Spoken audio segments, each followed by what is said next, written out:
Hello everyone, আপোনালোকে বাৰু সৰিয়হৰ লগত মাছৰ জোল খাই পাইছে বা ভাপত দি খাই পাইছে কেতিয়াবা বাৰু বেক কৰি খাই পাইছেনে বিৰাট টেষ্টি হয় তেন্তে বলক ৰেচিপিটোৰ মাজলৈ আগবাঢ়ো এইখিনি সৰিয়হ মই তিয়াই থৈ দিছিলোঁ প্ৰায় 3 ঘণ্টা মানে তিয়ালো নেকি তাৰপিছত এতিয়া এই চাকনিখনত টুকি ল'লো আৰু সেয়া মিক্সিত ভৰাই পেষ্ট এটা বনাই ল'ম ইয়াৰ আৰু ইয়াতে পানী অলপমান দি দিছোঁ যাতে পেষ্টটো ভাল হৈ যায় এয়া আমাৰ পেষ্টখিনি ৰেডি হৈ গ'ল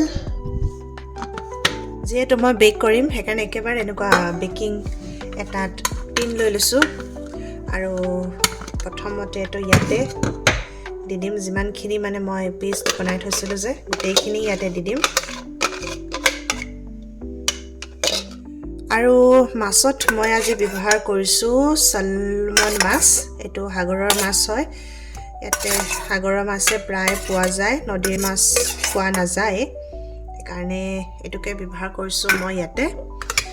আৰু তাৰ পাছতে ইয়াতে দি দিম মিঠাতেল অলপমান তাৰ পাছতে ইয়াতে দিম নিমখটো জোখমতে দিম আৰু কাৰণ কতো নিমখ দিয়া নাই এতিয়া নিমখ দিছোহে মাত্ৰ আৰু তাৰ পাছতে ইয়াতে দিম অলপমান হালধি বহুত বেছি নিদিও আৰু তাৰ পাছতে ইয়াতে দিম অলপমান পিয়াজখিনি মই ৰাফলি কাটি লৈছোঁ ডাঙৰকৈ তাৰ পাছতে ইয়াতে দিম অলপমান ধনিয়া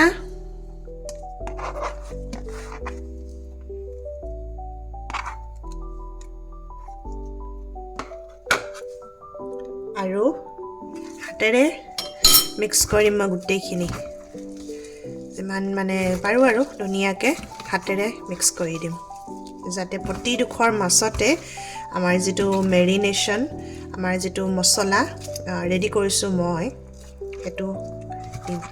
পাহৰি গৈছোঁ ইয়াত ৰচুন আদা পিঁয়াজটো অলপমান দিব লাগিছিলে এতিয়া দি দিম বাৰু একো লেট হোৱা নাই এইখিনি অকণমান সানি লওঁ পিঁয়াজখিনি খুলি দিছোঁ এনেকৈ এডোখৰ কৰি দিছোঁ যাতে চবেই আৰু সমানকৈ পৰে চবেই খাব পাৰে পিঁয়াজৰ টেষ্টটো চবেই পায়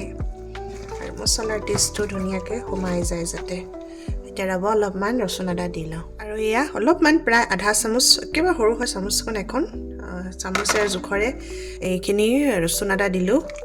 আৰু তাৰপিছত আকৌ এইখিনি ৰচুন আদাখিনিও মানে গোটেইখিনি সানি দিম ইয়াতে এইটো ভাপতো দিব পাৰে এনেকৈ সানি মিক্স কৰি মেৰিনেট কৰি মানে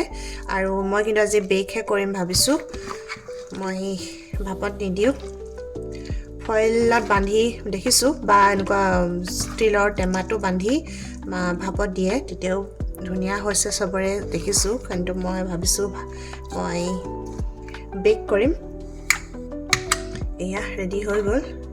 আমাৰ আজি মেৰিনেশ্যনখিনি আৰু লগতে এয়া গোটাকৈ দি দিছোঁ জলকীয়া নহ'লে পাহিহঁতক খাই পেলাই চিঞৰিব সেইকাৰণে গোটাকৈ দি দিছোঁ আৰু এতিয়া এইখিনি থাকিব এনেকৈ মেৰিনেট হৈ প্ৰায় 1 ঘণ্টামান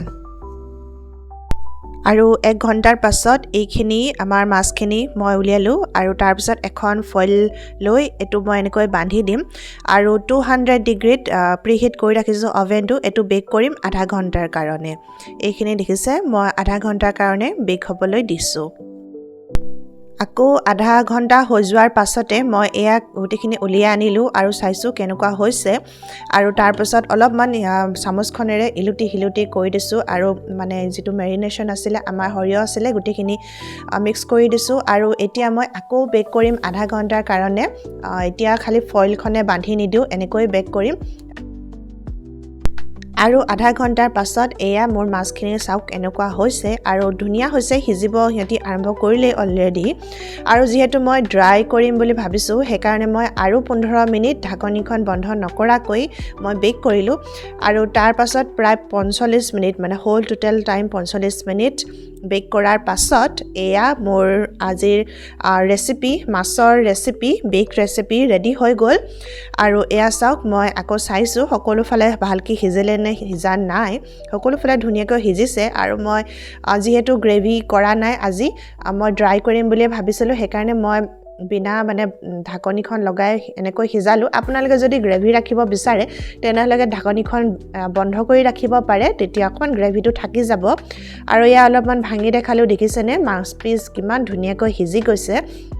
আৰু এয়া খাবলৈ লৈছোঁ এতিয়া ভাত লৈ লৈছোঁ লগতে আৰু অলপমান মাছেৰে প্ৰথমতে খাই লৈছোঁ দাইল আৰু ভাজি আছে বাৰু সেইখিনি লোৱা নাই প্ৰথমতে বোলো খাই চাওঁ ইয়াৰ টেষ্টটো কেনেকুৱা হৈছে আৰু সঁচাকৈ জানেনে